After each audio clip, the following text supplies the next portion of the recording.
Bonjour à tous, j'espère que vous allez bien. Bon, à chaque fois qu'on débute une vidéo, ça fait quand même 5 ans que ça dure, et à chaque fois je me dis, ah c'est fou, une vidéo débute. Et c'est dingue d'avoir encore le trac comme ça, mais il paraît que c'est tout à fait normal et que même les gens qui montent sur scène ont toujours le trac. Donc je suis malgré tout toujours heureuse de franchir le cap de ce petit track pour vous retrouver ici sur YouTube et notamment ici pour ce sujet aujourd'hui qui est vraiment dans la prolongement de tout ce qu'on a pu voir jusqu'à présent.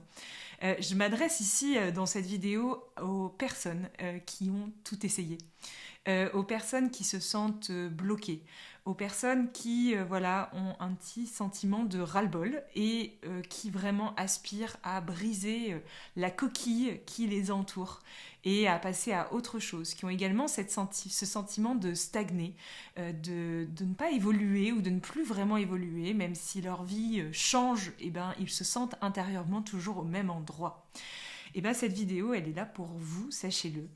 Il y a beaucoup de personnes aujourd'hui qui vivent cette grande transition intérieure et qui vient en réponse à un appel intérieur quand même assez fort, hein, je trouve, en ce moment, qui est celui de s'ouvrir à une nouvelle voie, s'ouvrir à une nouvelle vision de la vie.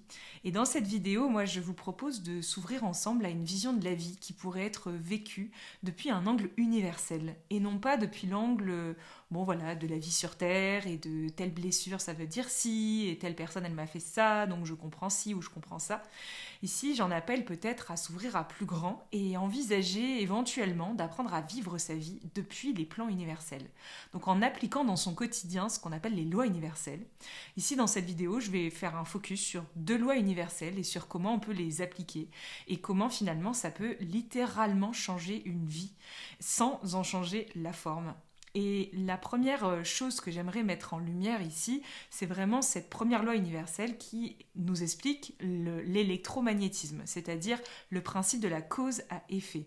Ça veut dire quoi? Ça veut dire que, entre guillemets, cette première vision ou cette première loi universelle nous invite à percevoir la vie d'un point de vue énergétique et non pas uniquement d'un point de vue de ce qui se passe sur Terre sur le plan des formes.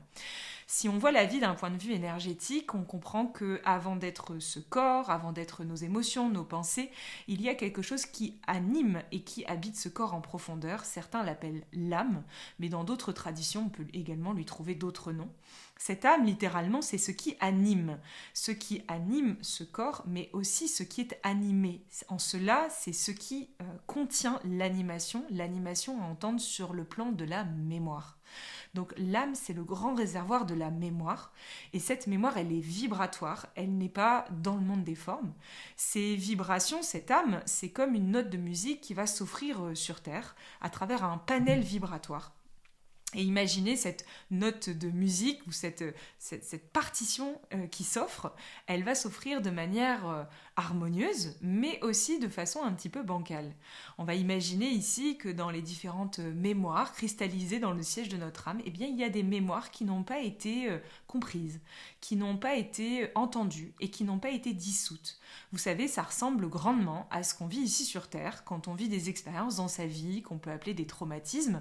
Parfois, on vit des expériences qui, comme ça, sont un petit peu choquantes, sont un petit peu impactantes et dont on ne comprend pas toujours le sens. Et c'est vrai que parfois, on peut se retrouver un jour à 45 ans en train de sentir que dans le fond du fond, notre problématique de rejet d'il y a 40 ans en arrière n'est toujours pas résolue. Et qu'on sent dans le fond du fond que dans notre quotidien, on évite certaines situations par peur d'être rejeté ou qu'on va pas se mettre dans certains conditionnements ou on va pas se rapprocher de certaines typologies de personnes parce qu'on sent que ces personnes-là pourraient nous rejeter. Donc finalement ici c'est la représentation de ce que ça s'appelle sur le plan de l'âme, cette mémoire qui est cristallisée. Elle est cristallisée exactement de la même manière sauf qu'elle est sur les plans énergétiques et non pas que sur les plans de la forme terrestre dans ce monde offerte tel qu'on le voit tous les jours. Donc ici, si on comprend ça, on comprend que tout est vibratoire. Ça veut dire que ces mémoires qui sont cristallisées sur le plan de notre âme est l'habitant, entre guillemets, de ce corps, à travers ce corps, donc, vont rayonner un ensemble de vibrations. Ces vibrations vont s'offrir à travers nous sans qu'on en ait forcément l'impression ou sans qu'on en ait tout à fait conscience. Ces vibrations, elles sont là, même si on les ignore, même si on ne sait pas ce qu'elles veulent dire et même si on n'en connaît ni la partition ni l'expression.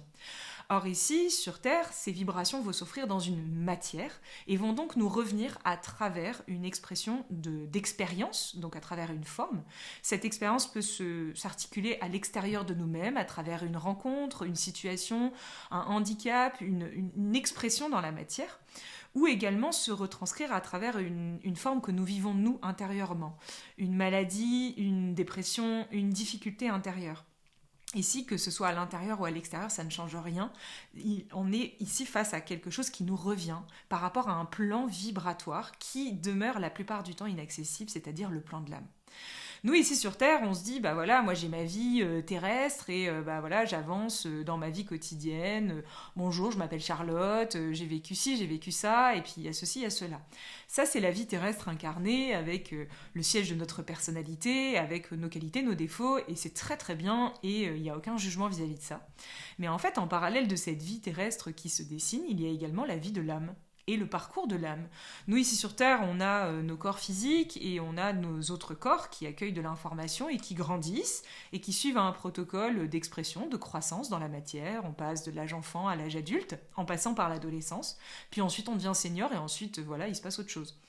Et bien, sur le plan de l'âme, c'est exactement la même chose. Le plan de l'âme, c'est un grand parcours qui va être marché dans la vie à travers différentes expériences également qui vont s'offrir à travers le plan terrestre.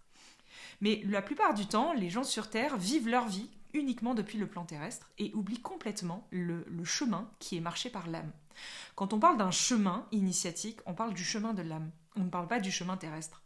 C'est-à-dire qu'ici, on ne parle en aucun cas de ce que vous avez accompli sur Terre, de vos exploits, de votre sensation d'avoir lâché prise, ou bah là, ça y est, j'ai compris, bon bah voilà, là j'ai rétabli l'harmonie avec ma famille, bon bah ça y est, maintenant, avant j'avais de l'addiction, maintenant j'en ai plus. Vous voyez, tout ça c'est le parcours terrestre en fait. Et c'est très intéressant et c'est très riche et c'est amusant, mais en fait, on se déconnecte très souvent de ce plan de l'âme. Pourquoi on s'y déconnecte ? Parce qu'en fait, l'âme, c'est quelque chose qu'on a du mal à saisir. On n'en connaît absolument pas toute l'étendue. Il y a dans le plan de l'âme des informations qui sont logées sur les plans vibratoires et certaines de ces vibrations sont complètement inaccessibles, comme des vibrations endormies. Et donc ici, elle se réveille et elle se dévoile en temps voulu à travers cette expérience dans ce jeu de la forme, dans cette matière. Mais quand elle se dévoile, comment on voit qu'une personne est totalement déconnectée de son âme ? C'est souvent quand ça se dévoile qu'on le voit. Admettons ici, vous êtes dans votre vie quotidienne et puis une expérience se produit. Bon, j'ai envie de vous dire, c'est un petit peu le cas de tous les jours. Une expérience se produit, sauf que cette expérience, vous voyez, quand elle se produit, elle vous déstabilise. Donc, je vais vous prendre un exemple concret. Ça peut être, vous savez, vous arrivez au boulot et puis il y a un jugement. Voilà, il y a un jugement, un collègue de travail vous juge parce que aujourd'hui, voilà, vous avez une triste mine et il a un jugement assez négatif à votre insu, où il va un petit peu parler à d'autres collègues en disant « Ah, je pense que ma collègue machin refait une dépression, elle a quand même vraiment une sale mine. » Un jugement d'autrui. Ici, vous peut-être que vous n'êtes pas du tout en train de vivre une période de dépression et que vous êtes en fait en train de cheminer intérieurement, que vous vivez une période assez intense à vivre, mais que ça n'en demeure pas moins que vous restez connecté à plus grand et vous trouvez que ce jugement est complètement déplacé. Vous sentez que ce jugement est déplacé et c'est à partir de ce moment-là qu'on va percevoir si l'être ou non est connecté à plus grand et s'il applique cette loi universelle de l'électromagnétisme dans sa vie quotidienne. On va le voir à ce moment-là. Quelqu'un qui applique cette loi d'électromagnétisme, au moment où le jugement va apparaître et qui va sentir du coup à l'intérieur de son corps une contraction, un réflexe de survie, une envie vraiment, une accélération du rythme cardiaque, contraction de tous les muscles, dilatation des pupilles, changement du rythme de la respiration. Oui, c'est normal, on vient d'être touché par quelque chose.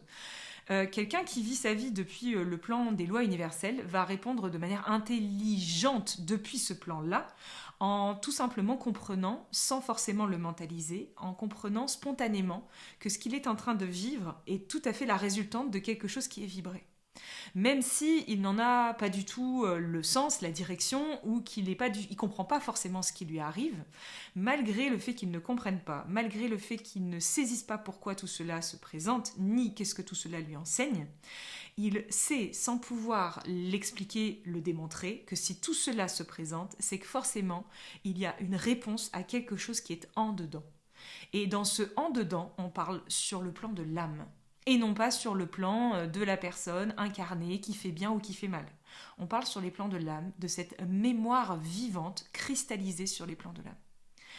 Et donc, naturellement, cette personne, déjà, quand on arrive à se rappeler au quotidien que tout ce qui nous arrive, et donc tout ce qui nous déstabilise, est en vérité quelque chose qui vient toucher cette mémoire vivante, ici, à l'intérieur de nous, mais à laquelle on est pleinement déconnecté, du coup, on n'appréhendra pas du tout la situation de la même manière que si on l'ignore.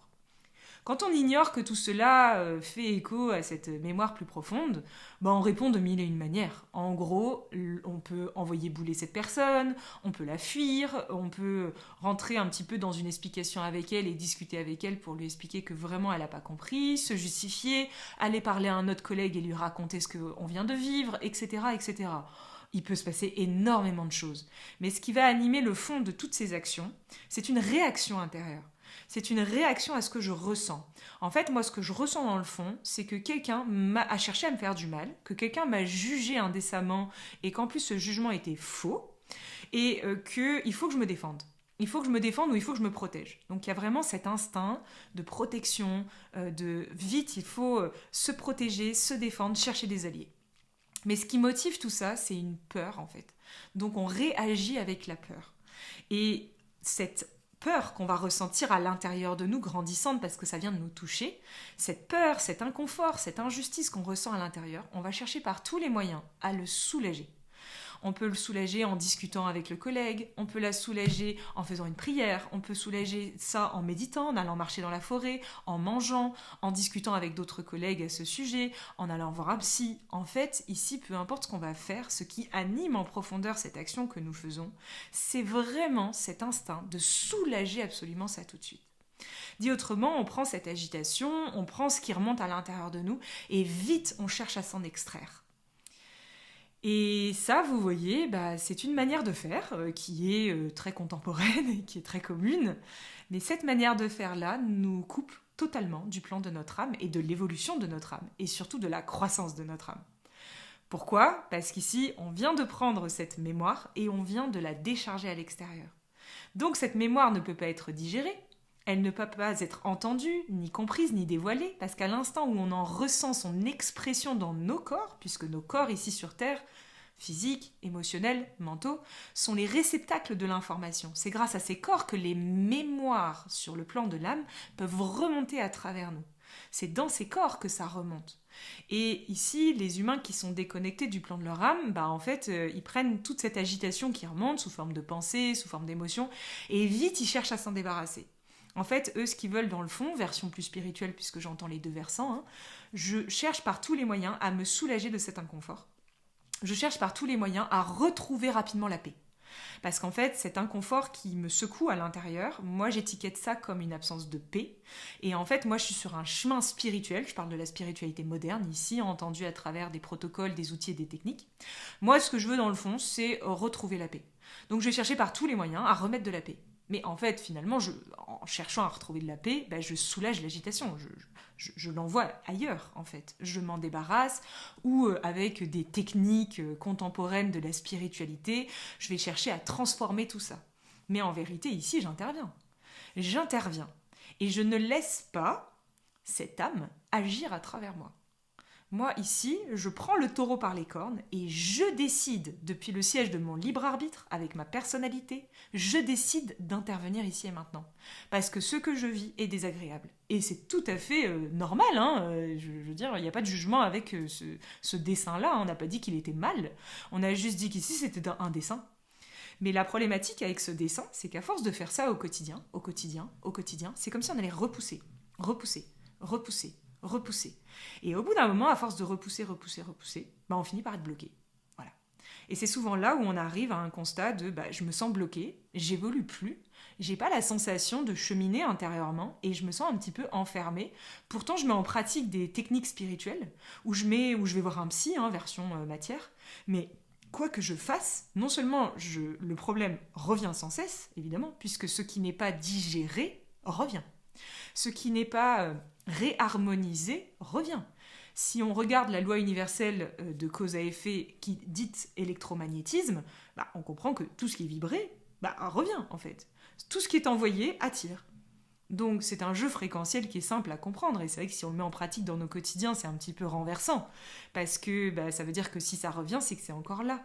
Et ça ne veut pas dire que c'est grave, mais ça veut dire que c'est encore là. Donc on devrait se servir, moi je trouve, c'est le propos de cette vidéo en tout cas, je trouve que ça serait magnifique de se servir des lois universelles au quotidien comme preuve à l'appui du cheminement qui est en cours. Et non pas s'en déconnecter et utiliser que son libre arbitre et aller à l'envers, en fait, finalement.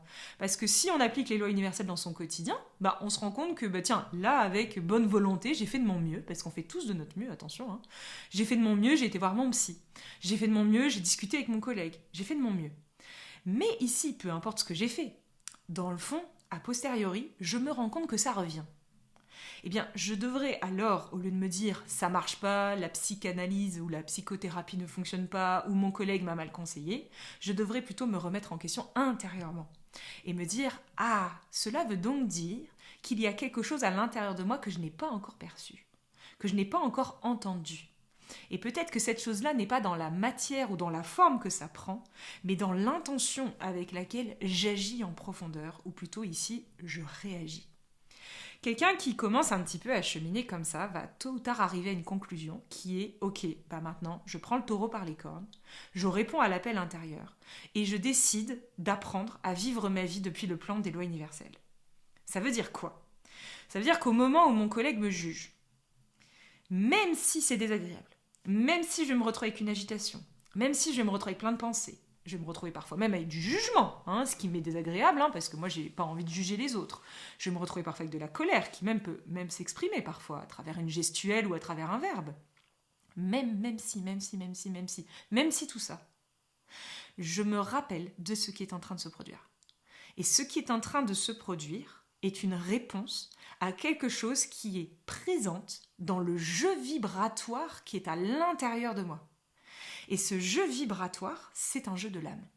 Cette âme est à l'intérieur de moi, elle est incarnée à l'intérieur de moi. Et elle vibre, et cette vibration autorise ce grand jeu vibratoire à se dessiner à travers mes corps, à travers, voilà, là dans l'instant à travers moi. Et donc naturellement, elle autorise les expériences à y répondre. Et donc, naturellement, si cette expérience vient répondre à ce jeu vibratoire, pourquoi je viendrais à retirer ça ? Bien au contraire, je vais plonger à l'intérieur, mais plonger en conscience. Il ne s'agit pas uniquement de dire « Oh ouais, génial, trop bien, vas-y, on va à fond là, vite, faut qu'on y arrive et tout, qu'est-ce qu'on doit faire ?» Non, c'est plutôt de se dire « Ok, partant du principe que ce qui me vient est forcément une réponse à ce qui est en dedans, eh bien alors je laisse venir. Je laisse rentrer. » Et là, je prends souvent une métaphore. Imaginez une maison. Et imaginez quelqu'un qui sonne à la porte. Bah, vous êtes dans votre maison, c'était pas prévu, quelqu'un sonne à la porte. Bon, allez, vous descendez, vous étiez occupé à autre chose, ça vous fait un peu chier, mais vous arrivez et vous ouvrez la porte. Et là, vous découvrez cette vieille amie. Oh, cette vieille amie que vous n'aviez pas vue depuis un certain temps, la voilà, elle est devant la porte. Est-ce que sincèrement, ça vous viendrait à l'idée de vous dire « Écoute, je t'ai pas vue depuis 5 ans, mais en fait, c'est pas le moment, tu repasseras demain ?» Ou est-ce que vous allez lui ouvrir grand la porte et lui dire « Bah allez, viens, c'est bon !»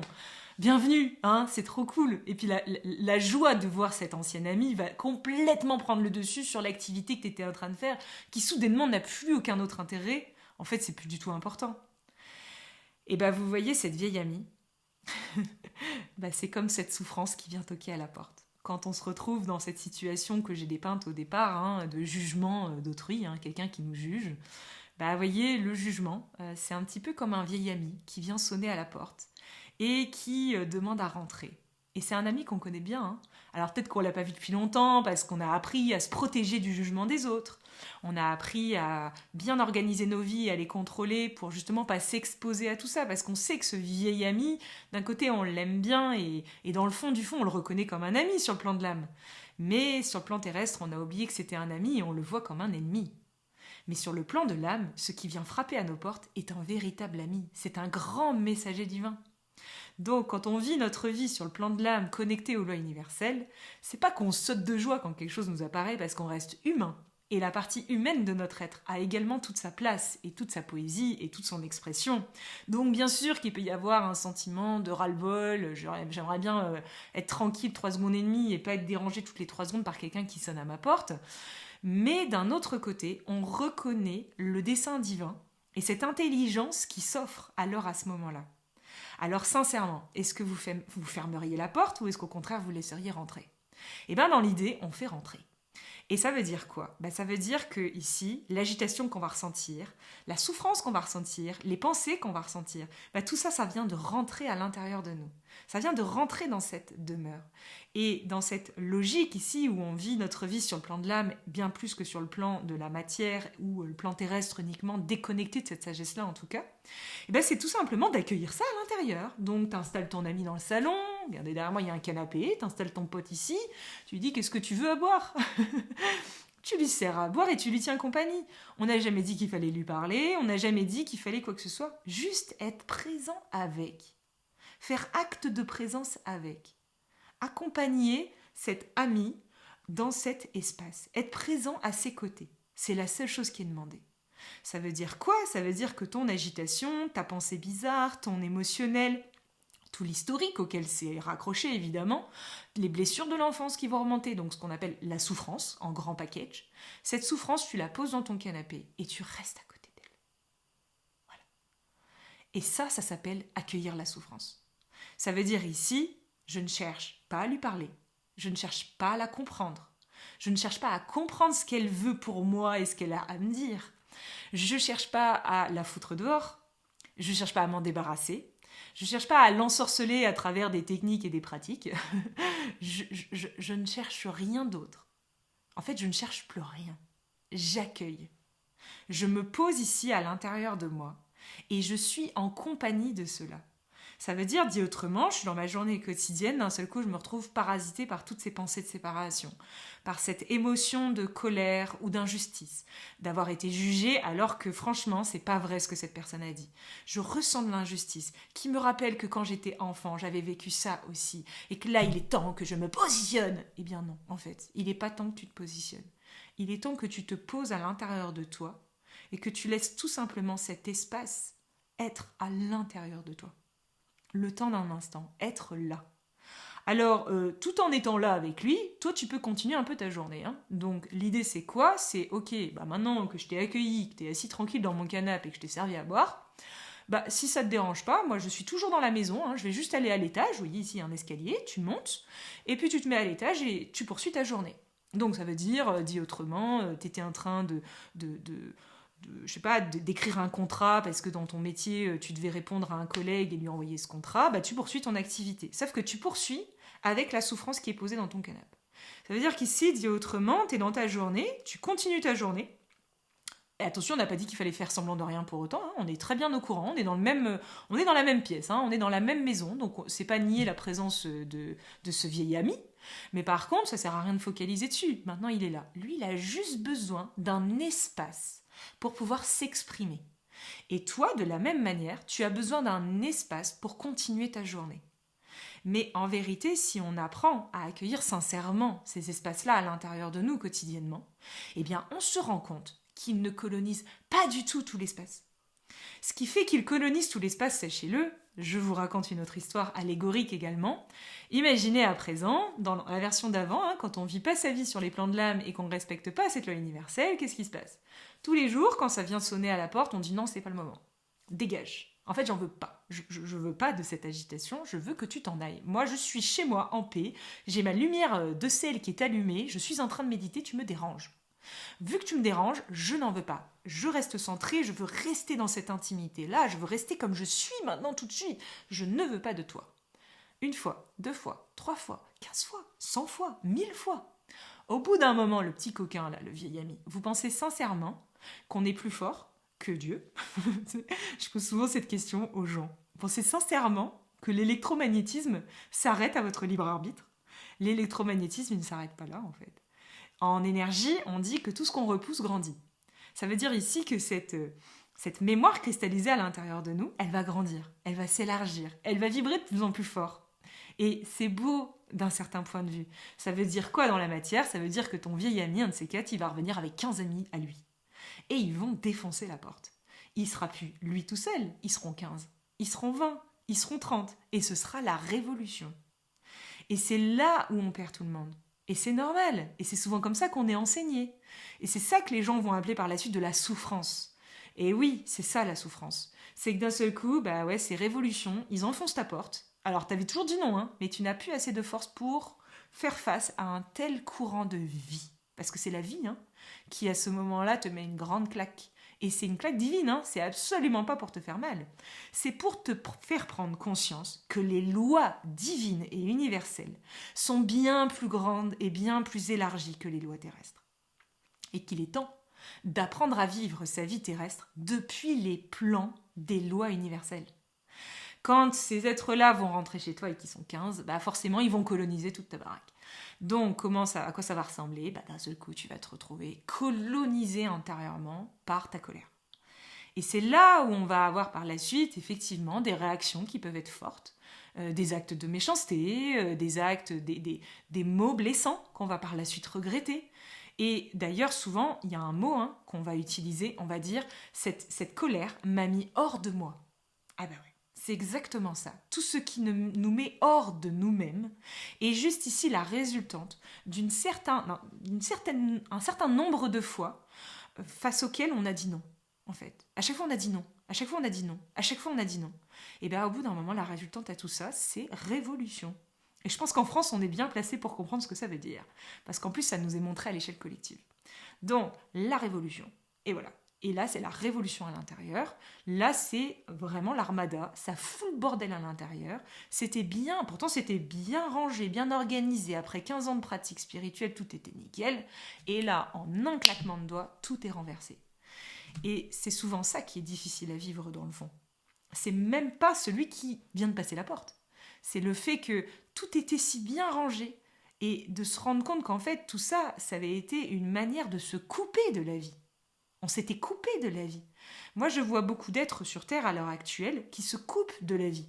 Je prends souvent une autre métaphore. Imaginez un champ de bataille. Imaginez ici la guerre des tranchées. Il y a deux possibilités, vous voyez. C'est soit tu restes dans les tranchées et puis tu es avec tes petites jumelles et tu regardes le camp adverse, mais jamais tu vas te mouiller. Et dès que quelqu'un arrive, tu pars en courant de l'autre côté. Donc, entre guillemets, personne ne pourra jamais te toucher, personne ne pourra jamais taper à la porte de ton être. Ah, c'est sûr, tu seras jamais dérangé. Soit ici, tu te dis, bon, ok, maintenant, en fait, ça sert plus à rien que je regarde par les jumelles parce qu'en fait, il faut faire l'expérience. Là, ici, je me lève, j'y vais, je fonce et j'avance et on verra bien. Et puis, je vais me prendre ci, et puis je vais me prendre ça, et puis il va se passer ci, puis il va se passer ça. Et tout ça, c'est la vie. Parce que tout ce que je vais prendre à ce moment-là, c'est forcément quelque chose qui me revient et donc qui m'enseigne. Alors l'image de la guerre n'est pas forcément la plus belle des images, vous comprendrez bien que l'idée c'est pas de se faire tirailler par une mitrailleuse, c'est pas du tout ça que j'ai dit, mais comprenez la logique qui est sous-jacente. La logique c'est vraiment de comprendre qu'il y a deux manières de vivre sa vie. C'est soit de vivre dans un espace protégé qui se sécurise et qui a toujours besoin de vraiment assurer la sécurité de sa demeure, que jamais personne n'y pénètre et tout faire pour pouvoir contrôler tout ça. Et c'est vraiment la stratégie du contrôle à tout prix. Et ce mode de vie, on appelle ça la survie. Soit ici, on part du principe que les lois universelles sont plus fortes que tout, et que tôt ou tard, de toute façon, cette âme, elle est dans ce corps, donc elle vibre à travers moi, donc forcément, ces mémoires vont s'exprimer, et autorisons, du coup, quelque chose à y pénétrer, puisque l'âme étant dedans, ce qui doit y répondre, doit également y répondre en dedans. Mais tout ça, en fait, c'est une logique du dedans et du dehors. Et donc je décide alors de commencer à prendre le taureau par les cornes. Il y a une loi universelle qui corrobore tout ce qu'on vient de dire, c'est ce qu'on appelle la loi de la complémentarité. La loi de la complémentarité est vraiment issue de cette grande loi universelle d'électromagnétisme. La loi de la complémentarité nous dit tout ce qui est en dedans est comme tout ce qui est en dehors. Et tout ce qui est en haut est comme tout ce qui est en bas. Alors là, vous voyez, ça percute un peu tout le monde. Si tout ce qui est en dedans est comme tout ce qui est en dehors, on va laisser un petit peu de côté toute l'interprétation des jeux de miroir, parce que ça, c'est une interprétation terrestre des lois divines, donc forcément, c'est légèrement erroné. Mais on va tout simplement se relier à cette sagesse-là. Cette sagesse-là qui nous dit tout ce qui est en dedans est comme tout ce qui est en dehors. Attends, mais moi, je me reconnais pas là. Mon collègue, il vient de me juger, il vient de me faire du mal, mais moi, je fais pas ça aux autres. Oui, non, mais on n'a jamais dit que ce qu'il est en train de te faire dans le monde est le reflet de ce que toi, tu es en train de faire également. On n'a jamais dit ça. La loi de la complémentarité s'appuie sur des lois et des principes énergétiques. Ça veut dire quoi ? Ça veut dire qu'à l'intérieur de toi, que tu le connaisses ou que tu ne le connaisses pas encore, il existe un espace sur les plans vibratoires qui peut s'exprimer à travers un jugement. Mais ce jugement ne s'exprime pas forcément à l'extérieur de toi-même, ça peut s'exprimer en dedans. Par exemple, il est courant d'avoir à l'intérieur de toi un autosaboteur. Un petit espace qui passe son temps non pas à juger les autres, mais à se juger soi-même, à se rabaisser intérieurement. Parfois, on a du mal à comprendre que ce qui nous est montré en dehors n'est absolument pas le même dessin dans la forme que celui qui est en dedans. Mais il y a un fond commun sur les plans de l'énergie. Et c'est difficile d'entendre les plans de l'énergie quand on n'a pas appris déjà à vivre sa vie depuis le plan et depuis les lois universelles. Parce que le problème ici, c'est quoi? C'est que quand je vis ma vie depuis le plan terrestre et que je passe mon temps à dire non, à me débattre, à chercher à me sécuriser, à chercher à me protéger, en fait ici, je m'éloigne, je dis non. Donc, je rappelle, notre âme vibre et des expériences sont proposées. Quand je dis non à ces expériences, je dis non à mon âme. Donc, je m'écarte de mon âme. L'être qui s'écarte de son âme, l'âme c'est une version de nous-mêmes. Ça veut dire qu'il s'écarte de lui-même. Si on passe notre temps à nous écarter de nous-mêmes, on ne peut alors donc pas avoir accès à des grandes qualités de nous-mêmes telles que le discernement, la clarté d'esprit, la tranquillité ou la véritable paix intérieure. Celui qui s'écarte de lui-même vit en décalage. Et ce décalage, la plupart du temps, il va le projeter sur l'extérieur. Et moi, ce que je vais entendre par la suite, c'est des gens qui vont me dire, en fait, voilà, moi j'en ai marre parce que je me sens en décalage avec les autres. Tu vois, ils me jugent, ils pensent comme ci, ils pensent comme ça, mais moi je pense qu'ils n'ont pas raison. Je pense que la vie, c'est de l'amour. Et en fait, eux, ils sont pas dans l'amour. Nanana. Et en fait, je me sens en décalage. En vérité, la seule chose qui te décale, c'est toi-même. En fait, tu te décales de toi-même en permanence en disant non sans cesse aux expériences qui viennent toquer à ta porte. Il y a autre chose aussi, et c'est un dernier point qui est quand même très important, c'est que, vous voyez, quand ça vient toquer à nos portes, il y a des fois, ça s'impose. Hein. Donc c'est plus fort que tout, ça enfonce la porte et ça rentre. Sauf qu'une fois que c'est rentré, c'est révolution intérieure à plus ou moins grande échelle. Sauf que souvent, une fois que c'est la révolution en dedans et qu'on est très mal et qu'on souffre, qu'est-ce qu'on fait? Et la plupart du temps, quand on est relié à nouveau au plan terrestre, on va se dire, vite, il faut que je trouve un pansement. Il faut que je trouve une solution pour soulager mes maux. J'ai des pensées bizarres, j'ai des émotions trop fortes, il faut vite que je m'en débarrasse. Donc on va appliquer à nouveau cette même logique, c'est-à-dire que parfois ça enfonce la porte, ça arrive, mais on applique à nouveau cette même logique. Dit autrement, on cherche à soulager ce que nous ressentons. Et le mot soulager, c'est un mot-clé. On cherche à se soulager intérieurement. Mais de quoi venons-nous de nous soulager? On se soulage de ce qu'on ressent. Donc on se soulage de cette mémoire qui vibre à l'intérieur de nous.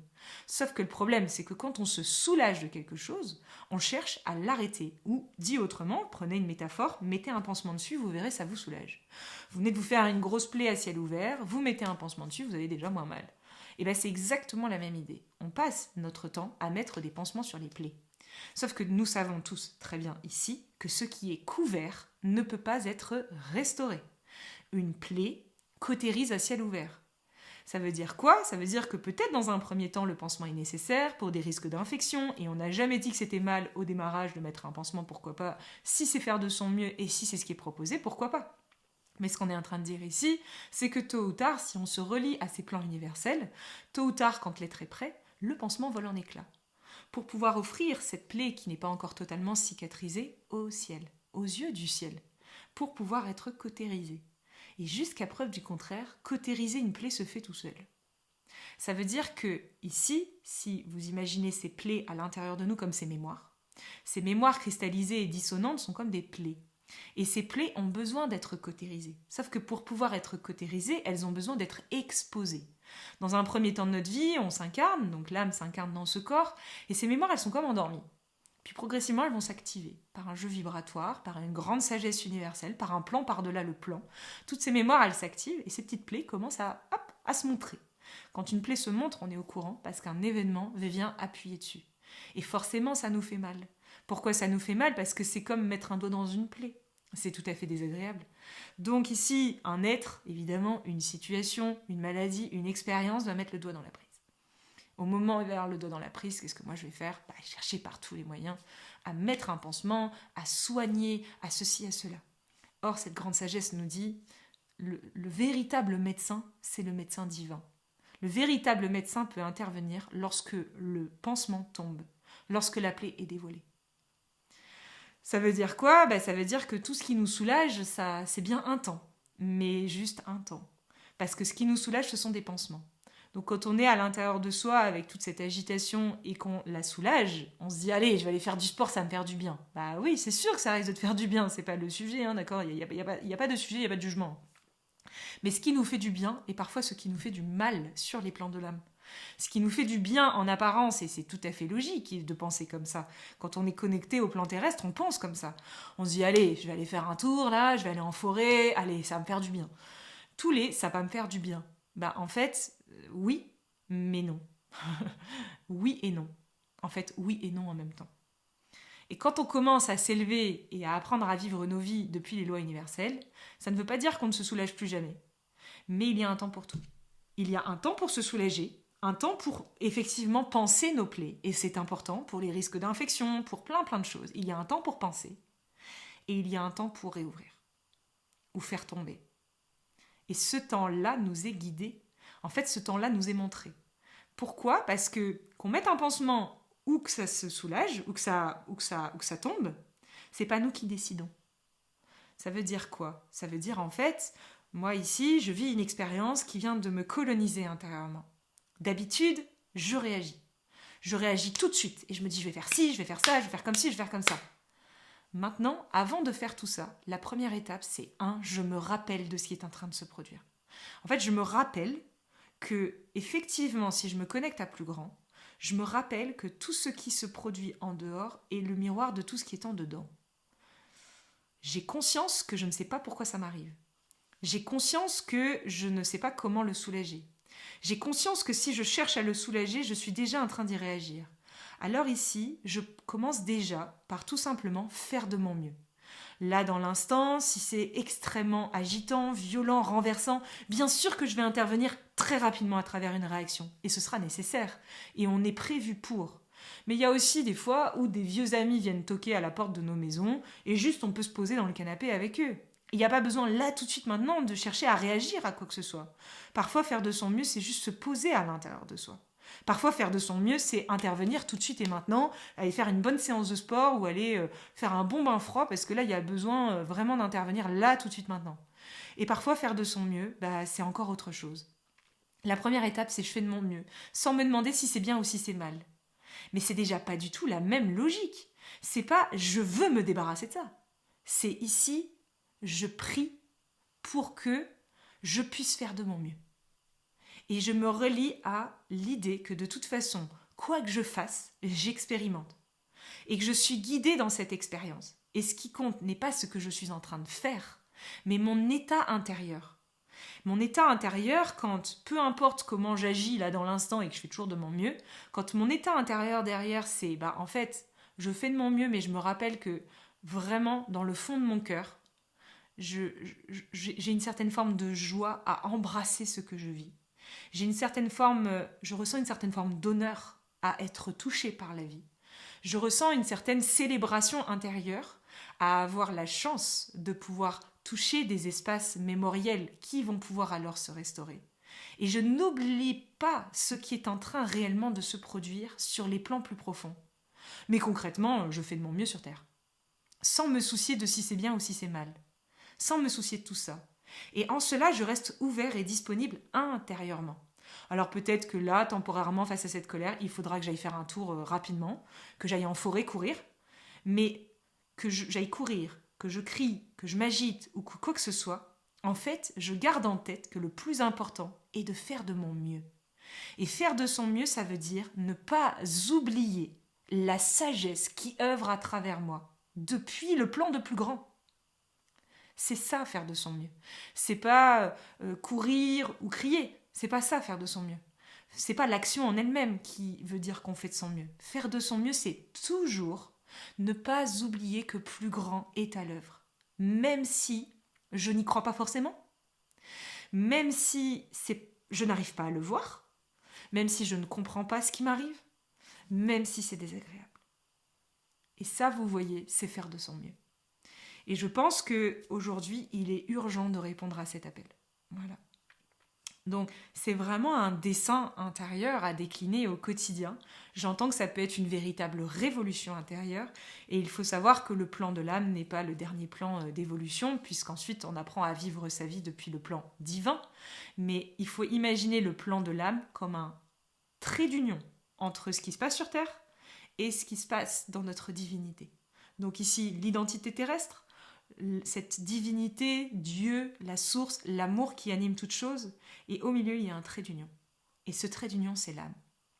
Ici, sur Terre, il y a deux possibilités pour l'âme. Soit on met l'âme au service de la personnalité, et effectivement, on se déconnecte ainsi des lois universelles, et on apprend à se protéger, on apprend à se prémunir, on apprend à se sécuriser, on apprend à vraiment ériger une demeure dans laquelle personne ne peut rentrer.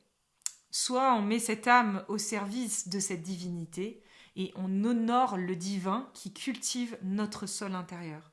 On appelle ça d'ailleurs labourer le sol.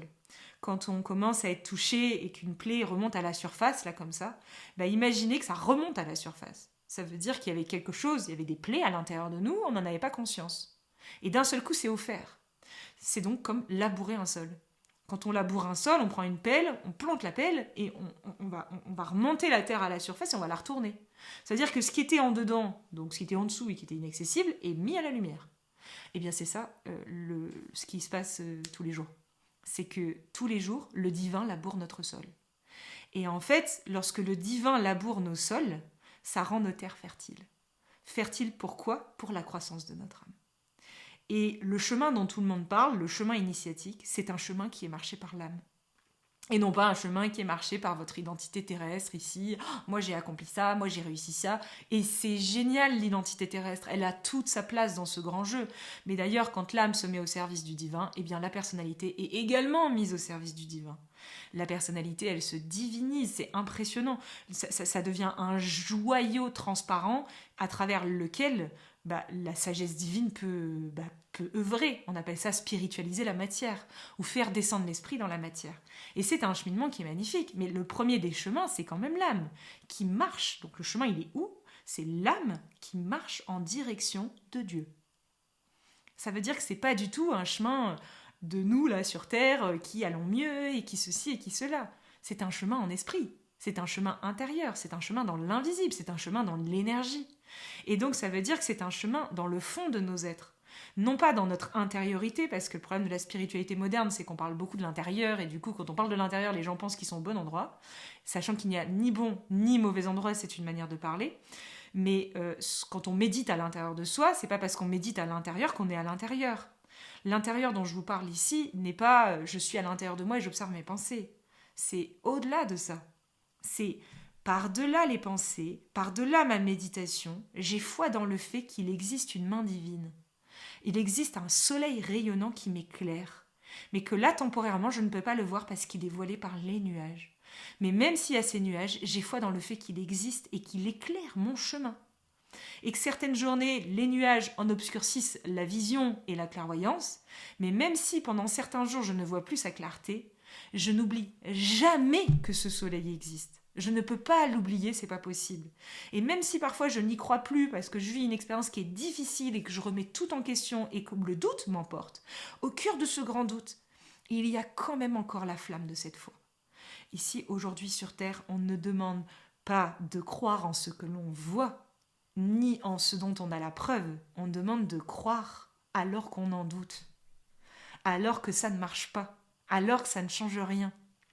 Répondre à l'appel aujourd'hui, c'est maintenir cette vision au quotidien en direction de ce grand soleil, alors que nous ne le voyons pas tous les jours, alors que nous n'en avons pas la preuve à chaque instant. Eh bien, c'est persévérer en sa direction pour se fondre en son sein, pour marcher dans sa direction. Et le chemin est ici. Il n'est donc pas dans comment on agit, il est dans comment, à l'intérieur de nous, nous percevons ce que nous vivons, dans la réception de l'information. Et chez beaucoup de personnes, c'est ce retournement-là qui est à l'heure du jour en ce moment sur Terre. Voilà, je vous remercie grandement pour votre écoute. N'hésitez pas à partager ce contenu si vous savez que ça peut soutenir, aider des personnes autour de vous. Et puis je vous remercie encore beaucoup pour tous vos commentaires, votre soutien. Et je vous retrouve bientôt pour une prochaine vidéo. Je vous embrasse bien fort.